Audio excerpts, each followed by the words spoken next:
નમસ્તે વિદ્યાર્થી મિત્રો, પટેલ વિદ્યાલયમાં આપનું હાર્દિક સ્વાગત છે. વિદ્યાર્થી મિત્રો, આજે આપણે ધોરણ 10 સબ્જેક્ટ ઇંગ્લિશ અને એમાં આપણે સપ્લિમેન્ટ રીડિંગ ભણી રહ્યા છીએ, બરાબર. અને એમાં આપણે આજે રીડ 7 ડેરિંગ ડિસ્કવરી વિશે ભણવાનું છે. હવે થોડીક તમને જનરલ માહિતી આપું તો આપણે જે 1 to 6 રીડ છે એ કમ્પ્લીટ કર્યા, બરાબર. હવે આપણે 7th, 8th, 9th, 10th ને 11th સુધી આપણે પૂર્ણ કરવાનું છે. ત્યારબાદ આપણે ગ્રામરની શરૂઆત કરશું. હવે આટલા માટે આપણે પૂર્ણ કરવાની ટ્રાય કરીએ છીએ કે તમારે દિવાળી સુધીનો જે અભ્યાસક્રમ છે એમાં તમારે 11th જે રીડ છે એમાંથી પૂછાતું હોય છે. અને આમાંથી તમારે જે પેરેગ્રાફ હોય તો નીચે ક્વેશ્ચન આન્સર હોય ને પછી તમને તો ખ્યાલ છે સિમિલર કે ઓપોઝિટ વર્ડ પૂછાતા હોય છે. અને ત્યારબાદ એમાં જે ક્વેશ્ચન આન્સર હોય મીન્સ કે તમારે પાકા કરવાના નથી, તમારે ફક્ત જે વાક્યરચના છે એ જોવાની છે. કયા ટેન્સમાં પૂછાણું છે, કયા કાળમાં પૂછાણું છે, અને એ આન્સર તમે જ્યારે લખતા હો ત્યારે એની વાક્યરચના કઈ પ્રમાણે થાય એ પ્રમાણે તમારે આન્સર લખવાના રહેશે. હા, એના જે આન્સર છે એ તમારી બુક્સમાં જશે, પણ તમારે તમારી રીતે તમારા જે તમે ટેન્સમાં હોય પૂછાણ હોય એ રીતે લખવાના હોય છે. તો એટલું તમારે જરૂર યાદ રાખવાનું રહેશે કે તમને ભલે આમાં ક્વેશ્ચન આન્સર પાકા નથી કરવાના, પણ એને વાક્યરચના કઈ રીતે બનાવવી એ તમને આવડવું જોઈએ. હા, આપણે લઈશું, પણ આપણે આ જ્યારે ચેપ્ટર પૂર્ણ કરીએ ત્યારે પછી આપણે કેવા ક્વેશ્ચન પૂછાય છે, કઈ રીતે પૂછાય છે અને તમારે આન્સર કઈ રીતે લખવા એ આપણે જરૂર જોઈશું. પણ પહેલાં આપણે આના જે રીડ છે 7 એ જોઈએ. Daring Discovery. અને આ પાઠ ડૉક્ટર જગદીશ ચંદ્ર બોઝનો છે કે જેણે એમ કીધું કે વૃક્ષમાં પણ જીવ છે. એવું નથી ફક્ત કોઈ પ્રાણી કે કોઈ મનુષ્ય કે એમાં જ જીવ હોય, પણ પ્રાણીમાં પણ જીવ હોય છે એની વાત કરેલી છે. Doctor Jagdish Chandra Bose was a great Indian scientist. શું કહે છે કે આજે ડૉક્ટર જગદીશચંદ્ર બોઝ છે, બધા સારી રીતે એની સાથે ફેમિલિયર છે, બધાને ખબર છે જગદીશચંદ્ર બોઝ કોણ હતા. એક કહેવાય ને એક મહાન ભારતના સાયન્ટિસ્ટ એટલે કે વૈજ્ઞાનિક છે, વૈજ્ઞાનિક હતા. He surprise the whole world with declaration that the plant to live like other living being. એ શું કહે છે, એને જાહેર કર્યું કે મનુષ્યની જેમ એટલે કે બીજા કોઈ જે જીવંત વસ્તુ છે એની જેમ આ જે પ્લાન્ટ્સ છે એટલે કે જે ઝાડ છે, છોડ છે, એમાં પણ જીવ છે. Do you agree with this? Give reason. શું તમે આનામાંથી સહમત છો? કારણ આપો. હવે આ જ્યારે એને સંશોધન કર્યું, જ્યારે આની શોધ કરી, શું એના પ્રશ્ન નહીં થયા હોય? જ્યારે એને વાત કરી કે આ જે પ્રાણીની જેમ આ ઝાડ હોય, એના છોડ હોય, એમાં પણ જીવ હોય છે, તો સામાન્ય લોકોએ શું સમજ્યા, આ તો ગાંડો છે, ગમે એ બોલે. પણ ના, એને પ્રૂફ સાથે એને જાહેર કર્યું કે કોઈ છોડ હોય, ઝાડ હોય, એના પણ જીવ છે. કેવા રીઝન, કઈ રીતે, આગળ જોઈએ. He also discovered that like other living beings, plants are also hurt and shocked. અને એ પણ એને ડિસ્કવર એટલે કે શોધી કાઢ્યું. શું શોધી કાઢ્યું? કે that like other living Bing, જે બીજા જીવંત વસ્તુઓ છે, પ્લાન્ટ્સ આર ઓલ્સો હર્ટ, અને એમ જે પ્લાન્ટ છે એને પણ હર્ટ એટલે કે ઈજા થાય છે, એન્ડ શોક્ડ એ આઘાત પણ લાગે છે. તો એવું નથી કોઈ જીવંત વસ્તુ હોય, પ્રાણી હોય, મનુષ્ય હોય કે ઇવન જે જીવંત વસ્તુમાં જેનામાં જીવ છે એની વાત કરેલી છે કે એવું નથી કે એને જ ઈજા અને શોક લાગે, પણ જે આ પ્લાન્ટ્સ છે એને પણ આઘાત લાગે છે અને શોક થાય છે. By another experiment he also shows that the plants could also be made unconscious by some strong intoxicant. With his experiments, a new world of plant kingdom was discovered. Sentence મોટું છે, આપણે નાનું કરીને સમજીએ. બાય અનધર એક્સપેરિમેન્ટ, અને બીજા એને experiment અને જે એના પ્રયોગો કર્યા હી ઓલ્સો શોઝ ધેટ તેને એ પણ બતાવ્યું કે plants could also be made unconscious by some strong ઇન્ટોક્સિકેન્ટ.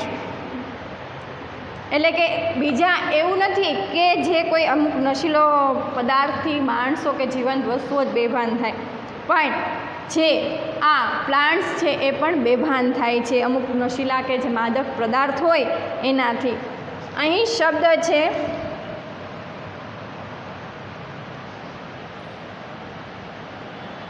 Experiment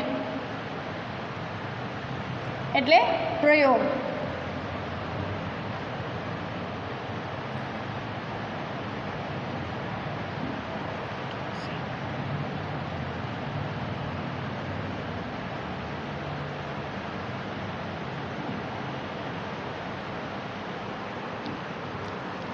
With his experiment, a new world of plant kingdom was discovered.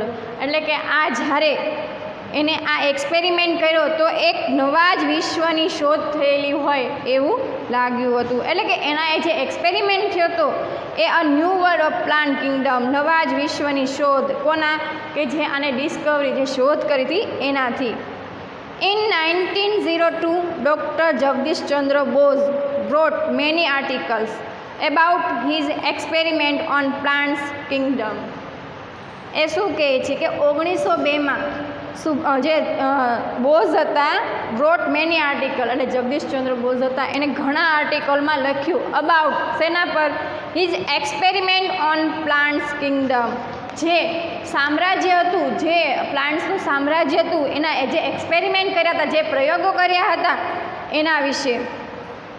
He published them in his book, અને એને પબ્લિશ કરી હતી એની બુકમાં the reaction of living and non living, કે જે reaction થાય છે, જે પ્રતિક્રિયા થાય છે લિવિંગમાં અને જે નોન લિવિંગમાં, એ બુકમાં એને પબ્લિશ કરી હતી. He also did many experiment two prove that plants act like human and animals, અને એવા ઘણા બધા એને એક્સપેરિમેન્ટ કર્યા હતા કે જે પ્રૂવ થાય છે કે પ્લાન્ટ છે એ જ રીતે એક્ટ કરે છે જે કે માણસ કરતો હોય કે કોઈ પ્રાણી કરતું હોય. પ્લાન્ટ્સ બ્રીથ વિધાઉટ લંગ્સ, એટલે કે આ જે પ્લાન્ટ્સ છે એ બ્રીથ એટલે કે શ્વાસ લે છે, વિધાઉટ લંગ્સ એટલે કે ફેફસા નથી છતાં પણ એ શ્વાસ લે છે, lungs.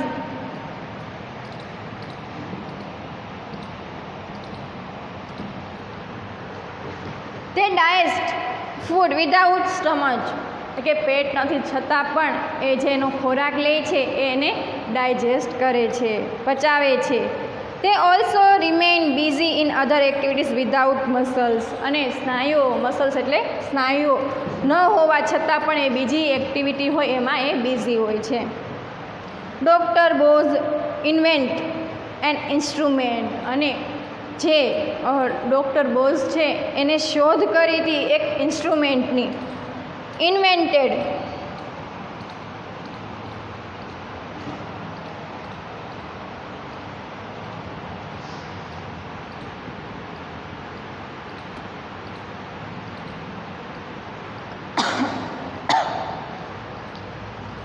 It is called optical pulse recorder, અને એ શું કહેવાય છે? Optical pulse recorder. It can record the process of contraction in plant, અને એ શું કરે છે? જે એની પ્રોસેસ છે, જે સંકોચનની, જે પ્લાન્ટ છે એના સંકોચનની જે પ્રોસેસ છે એને રેકોર્ડ કરે છે. He also record the internal activity of the plant by this instrument, અને આ ઇન્સ્ટ્રુમેન્ટના ઉપયોગથી જે ઇન્ટરનલ એક્ટિવિટીઝ થતી હોય, જે પ્રોસેસ થતી હોય એનો પણ એ રેકોર્ડ કરે છે. Thus, he showed the similarity in the behavior of lizard, frog and tortoise, fruits, vegetables and plants.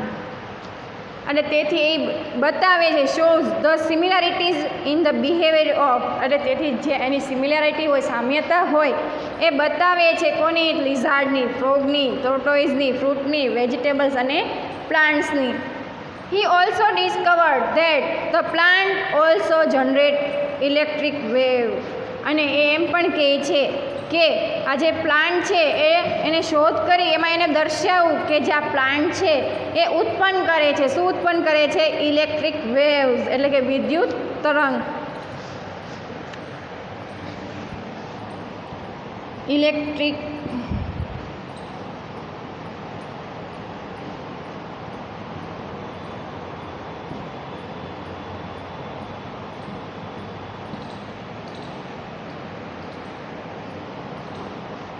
વિદ્યુત તરંગ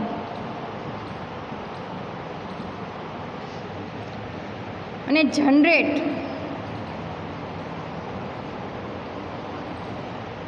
તમને આવું પૂછાઈ શકે કે જનરેટ છે તો એના સિમિલર વર્ડ શું છે,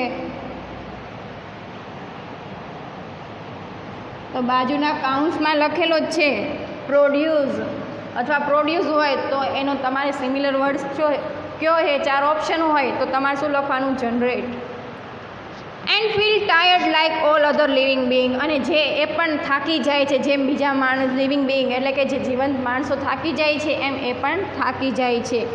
during one of his experiment he found that a dying plant release a strong electric current. શું કે એના એક્સપેરિમેન્ટમાં એને શોધી કાઢ્યું કે ડાઇંગ પ્લાન્ટ, કોઈ જે પ્લાન્ટ હોય છે કોઈ મૃત્યુ પામેલો એટલે કે જે કહેવાય ને કપાયેલો કે સમથિંગ ટૂંકમાં કહીએ તો ડાઇંગ પ્લાન્ટ એ રિલીઝ કરે છે. શું રિલીઝ કરે છે કે અ સ્ટ્રોંગ ઇલેક્ટ્રિક કરંટ, એક કરંટ તો તમને ખ્યાલ છે બરાબર, એ રિલીઝ કરે છે. He also proved that the carbon dioxide effect the life of plant very badly. એને એ પણ પ્રૂવ કર્યું કે કાર્બન ડાયોક્સાઇડ જે વાયુ છે એ પ્લાન્ટ છે કોઈ છોડ હોય ઝાડ હોય એને એ વધારે ઇફેક્ટ કરે છે. હવે આપને ખ્યાલ છે કે આપણે કાર્બન ડાયોક્સાઇડ કાઢીએ છીએ અને ઓક્સિજન લઈએ છીએ.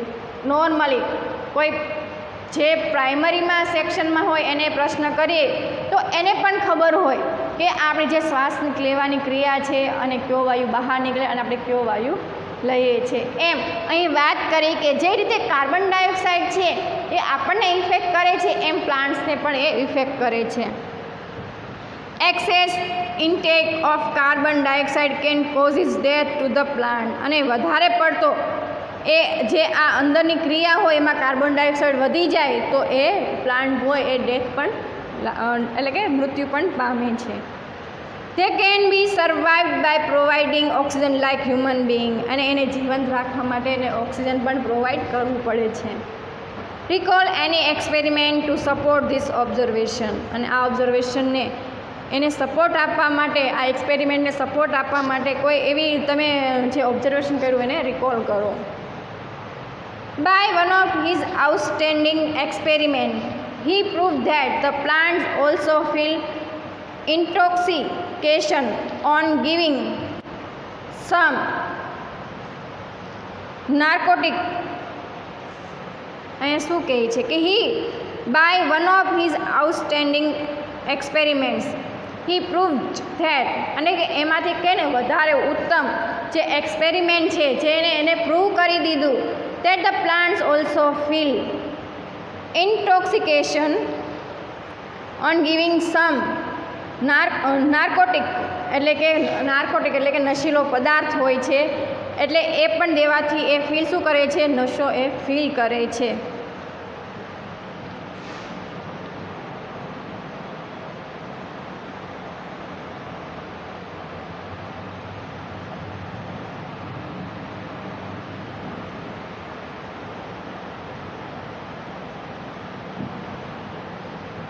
He also proved that the activities of plants occurred with the energy gathered by the plants. અને એ પણ પ્રૂવ થયેલું છે કે પ્લાન્ટ્સને જો કોઈ અકર એટલે કે જે એનર્જી એને આપવામાં આવી છે, ભેગી થયેલી હોય છે બાય ધ પ્લાન્ટ, જે એક્ટિવિટીઝ એને ટૂંકમાં જે પ્લાન્ટ દ્વારા કરવામાં આવતી હોય એનાથી એને એનર્જી એ ભેગી કરેલી હોય છે. તે collected this energy from there surrounding. અને આ એનર્જી એને ક્યાંથી પ્રાપ્ત કરી હોય તો જે વાતાવરણ છે, સરાઉન્ડિંગ એટલે આજુબાજુનું જે વાતાવરણ છે એમાંથી એનર્જી એ પ્રોવાઈડ કરે છે.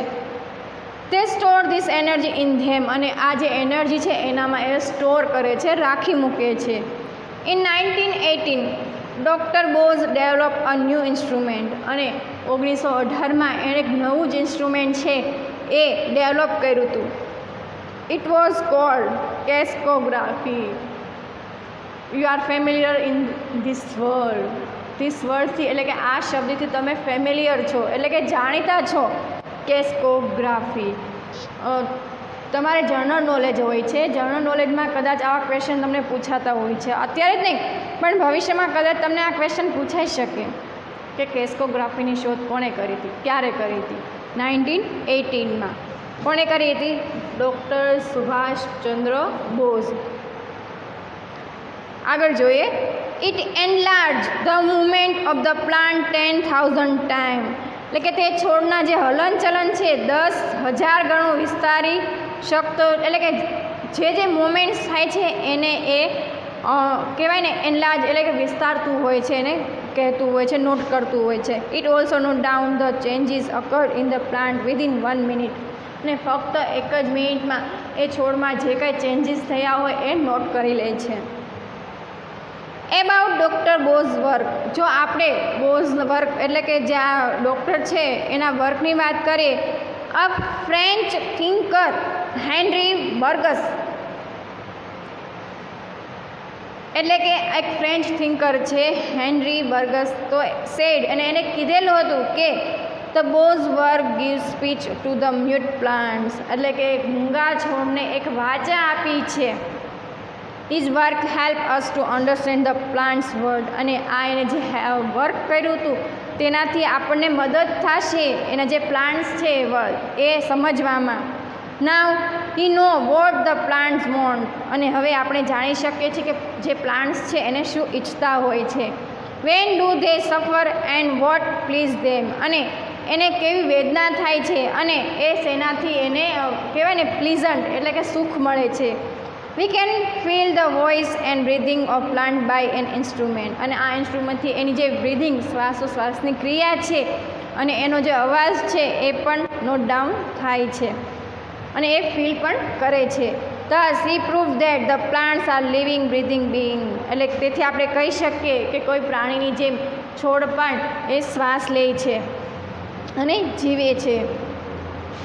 Have you ever looked at plant as living being. તમે ક્યારે આમ સાંભળેલું છે, જોયેલું છે કે પ્લાન્ટ છે એક લિવિંગ બિંગ છે, એક જીવંત છે. Do you agree with doctor Bose. તમે આ જે ડૉક્ટર બોઝ છે એને જે વાત કરી એનાથી એગ્રી છો તો શું કામ? Why? The world physics congress was held in 1900 in Paris. એટલે એમ કહે છે કે જે પેરિસમાં જે વર્લ્ડ ફિઝિક્સ કોંગ્રેસ એની હેલ્ડ એટલે રચાયેલી હતી, બોઝ પ્રેઝન્ટ હિઝ વ્યૂ અને આ જે આખી એક સભા હતી પેરિસમાં 1900ની સાલમાં ત્યારે એના જે એના વ્યૂ હતા એને જાહેર કર્યા હતા. The people were surprise at his view અને પહેલી વાર જ્યારે વાત કરી તે લોકો તો સરપ્રાઇઝ થઈ ગયા, આશ્ચર્યચકિત થઈ ગયા. હી explained that physical events could not be confined to any limit અને એને જ્યારે વાત કરી ત્યારે એક્સપ્લેન એટલે કે એને સમજાવ્યું the physical event could not be confined to any limit. The difference between living and non living was not so vast. શું કહે છે કે આનામાં લિવિંગ અને નોન લિવિંગ એમાં જે કંઈ તફાવત છે એ બહુ જ ખાસો એવો છે નહીં. It was also not impenetrable as we mostly thought અને કહેવાય ને આમાં કોઈ અભેદ, એમાં કોઈ એવો ભેદ નથી જે આપણે મોસ્ટલી વિચારતા હોઈએ છીએ. The people of those time did not consider his view authentic એટલે કે જે માણસો હતા એ સમયમાં did not consider his view authentic અને એના જે વિચારો હતા ઓથેન્ટિક એટલે પ્રમાણભૂત.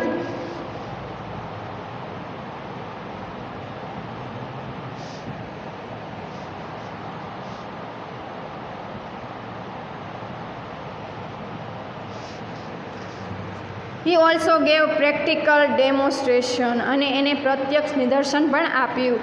Than people were greatly amaze અને પછી જ લોકો અમેઝ એટલે કે આશ્ચર્ય થઈ ગયા.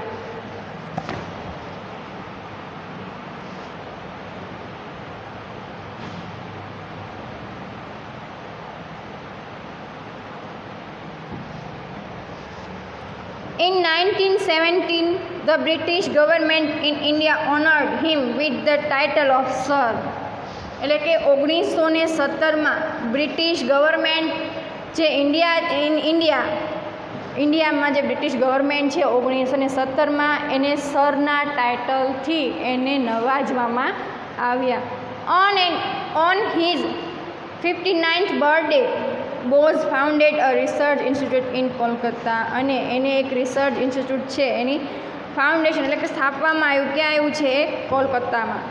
Doctor Bose believe that the whole nature is full of life and feeling. અને ડૉક્ટર બોઝ છે એ માને છે કે આ જે નેચર છે, આ બધું જે નેચર છે એક કહેવાય ને એક જીવન અને એક લાગણીઓથી ભરેલું છે. The nature express itself in mysterious way.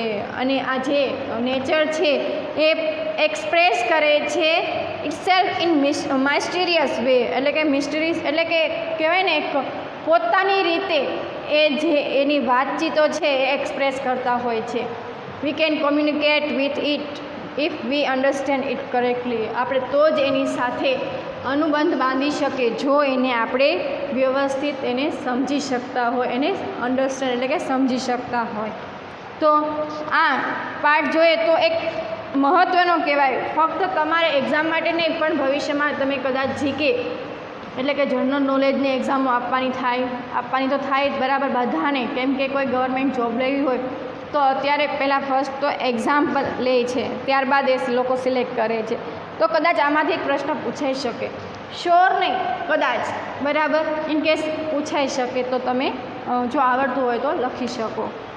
તો આ એક એની જે ડૉક્ટર જગદીશચંદ્ર બોઝની વાત, એને જે ઇન્વેન્શન કર્યું હતું, જે શોધ કરી હતી એની વાત એને અહીં રજૂ કરેલી છે.